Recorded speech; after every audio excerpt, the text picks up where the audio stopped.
Not directly, not the way tobacco causes lung cancer, but the honest answer about sugary drinks is more uncomfortable than a simple no, and I want to give you the full picture today. I'm Michael Mirth. I'm an oncology dietitian, and this question comes up in my clinic all the time.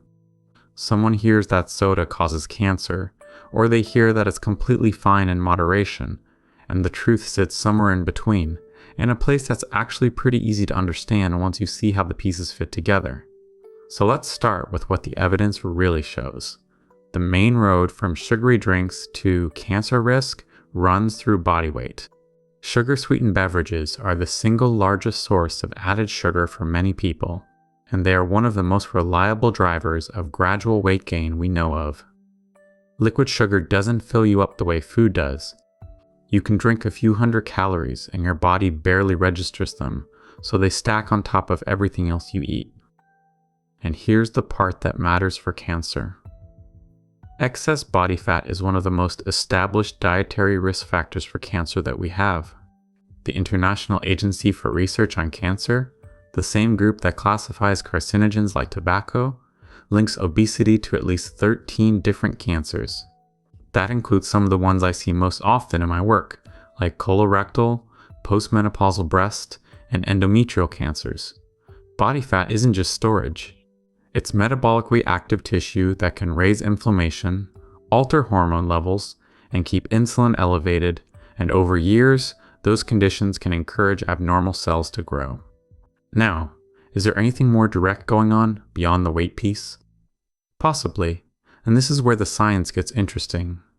A large French study called Nutrinet Santé, published in the BMJ in 2019, followed more than 100,000 adults and found that each additional small daily serving of sugary drinks, about 100 milliliters, just a few ounces, was associated with roughly an 18% higher risk of overall cancer, with particular concern for breast cancer.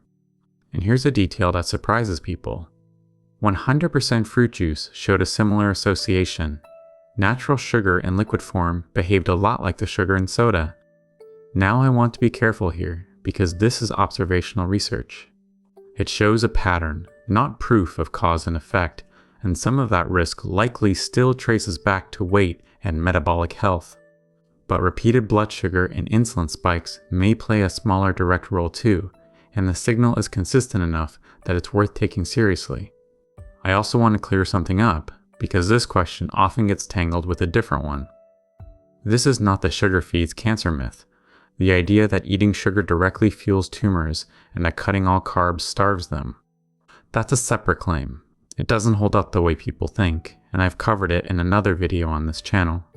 What we're talking about today is risk over years and decades, shaped mostly by weight and metabolism, not sugar acting like fuel on a fire. So what do you actually do with this? Please hear me on one thing first. If you drink soda, you have not given yourself cancer, and you don't need to feel ashamed or panicked. Risk is about patterns over time, and patterns can change. If you're drinking sugary beverages every day, even cutting that in half is a meaningful change. You don't have to be perfect, you just have to move in the right direction. Practically, that can look like shrinking your serving size instead of quitting cold turkey, diluting juice with water so you keep some flavor with less sugar, or flavoring sparkling water with a splash of citrus so your brain still gets that fizzy reward. Keep cold water where you can see it, because convenience wins most of these battles. And if a diet soda helps you step down from the regular version, that's a reasonable bridge. Just think of it as a stepping stone rather than the destination. Water, sparkling water, and unsweetened tea are where you ultimately want most of your sips coming from. Here's the encouraging truth underneath all of this.